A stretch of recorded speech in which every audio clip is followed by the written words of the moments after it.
દેવગઢ બારિયામાં રેતી ભરેલા વાહનોનો ભારે આતંક જોવા મળી રહ્યો છે। મામલતદાર કચેરી પાસે રેતી ભરેલી ટ્રકે અકસ્માત સર્જતા બાઇકનો કચ્છરઘાણ વળી ગયો હતો। સદનસીબે આ અકસ્માતમાં કોઈ જાનહાનિ નથી થઈ। દાહોદ જિલ્લાના દેવગઢ બારિયા પંથકમાં રેતી વહન કરતા ભારે વાહનો જાણે યમદૂત બનીને દોડી રહ્યા હોય તેવી સ્થિતિ સર્જાઈ છે। મામલતદાર કચેરી જેવા વ્યસ્ત વિસ્તાર નજીક રેતી ભરવા જતી એક બેફામ ટ્રકે બાઇક સવારને અડફેટમાં લેતા ગંભીર અકસ્માત સર્જાયો હતો। આ ઘટનામાં એક મોટું જોખમ ટળ્યું છે, પરંતુ તંત્રની નિષ્ક્રિયતા સામે સ્થાનિકોમાં ભારે આક્રોશ છે। ટ્રકની ટક્કર એટલી જોરદાર હતી કે બાઇકનું કચ્છરઘાણ નીકળી ગયો હતો। જો ચાલકે સહેજ પણ મોડું કર્યું હોત તો આજે મોટી હોનારત સર્જાઈ હોત।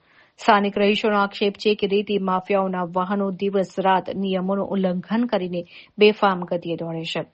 મામલતદાર કચેરી અને રહેણાંક વિસ્તારો હોવા છતાં વાહનો પર કોઈ નિયંત્રણ રાખવામાં આવતું નથી। અકસ્માતને પગલે ઘટનાસ્થળે લોકોના ટોળા ઉમટી પડ્યા હતા।